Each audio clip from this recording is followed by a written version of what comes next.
Hello everyone, welcome to my YouTube channel, and in this video I'm going to show you how to fix this problem. Real-time protection cannot turn on or cannot turn off. If you're having this issue, I'm going to show you how to fix it. First of all, go to your search option here and type cmd, that is a command prompt, and after that just click run as administrator, click it here and select yes.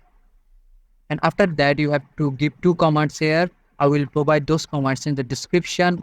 I will provide these two commands on the description, so don't worry. After that, just select the first command here and copy it and go to your command prompt and paste it and select enter and wait for the command to finish. And then after finishing it, copy this whole command again